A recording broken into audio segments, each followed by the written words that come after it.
Halo semuanya, saya Akil. Saya Sheila. Saya Rama.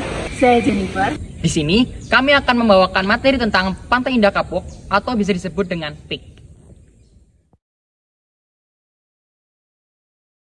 Pantai Indah Kapuk atau PIK merupakan sebuah kompleks perumahan yang lokasinya terletak di Penjaringan, Jakarta Utara, serta di Kapuk, Jakarta Barat. Proyek pembangunan perumahan ini sempat mendapat kritikan akibat berpotensi menimbulkan dampak negatif bagi lingkungan dan menyalahi peraturan yang berlaku. Selain itu, perumahan seluas 1.160 hektar ini lama menuai kontroversi akibat pembangunannya yang dilakukan di lahan yang sebelumnya itu merupakan area hutan mangrove. Sejak tahun 2003, area tersebut belum dilirik oleh masyarakat karena masih terdapat lahan kosong. Namun, Agung Sedayu Group berhasil merubahnya menjadi kawasan yang elit dan bergengsi di Jakarta. Hingga sekarang, kawasan ekowisata mangrove atau PIK merupakan salah satu lokasi wisata primadona bagi warga Jakarta dan sekitarnya.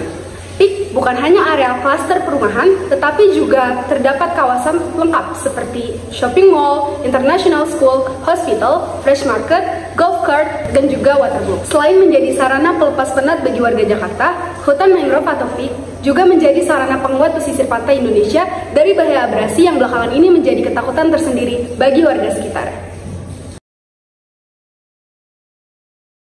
Yang pertama, Peraturan Daerah Provinsi DKI Jakarta Nomor 1 Tahun 2014 tentang RDTR dan BZ menyatakan bahwa rencana kawasan yang diprioritaskan penanganannya di Kecamatan Penjaringan dilaksanakan.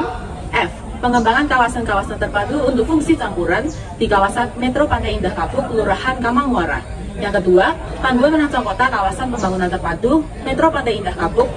Bagian terpenting terdapat di bab 4 tentang strategi penataan kawasan pada pasal 6 untuk mewujudkan PRK kawasan pembangunan terpadu Metro Pantai Indah Kapuk, maka strategi penataan yang dilakukan sebagai berikut. Ada 3 bagian yang penting. Yang pertama, menyesuaikan ketentuan teknis tata ruang dengan Peraturan Daerah Nomor 1 Tahun 2014 tentang rencana detail tata ruang dan peraturan zonasi.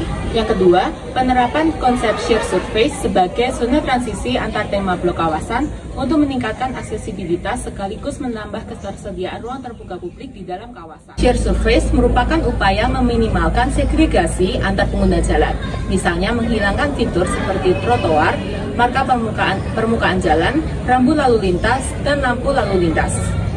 Yang ketiga, pada lahan-lahan belum terbangun, transisi antar superblok dengan kawasan hunian diwujudkan melalui ruang terbuka hijau. Contohnya, pada Kelurahan Kamang Muara, berisi taman golf sebagai ruang terbuka hijau, perumahan sebagai kawasan hunian, serta ruko sebagai superblok. Yang ketiga merupakan peraturan zonasi.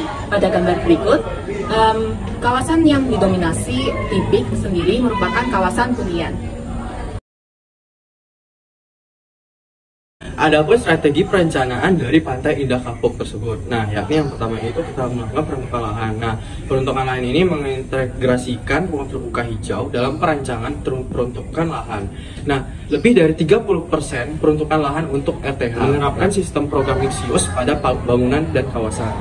Yang kedua itu bentuk dan massa bangunan. Nah, bentuk dan massa bangunan ini mengatur ketinggian bangunan, kepajalan bangunan, koefisien lantai bangunan, koefisien dasar bangunan, garis sempadan bangunan, langgam, skala, material, tekstur, dan warna.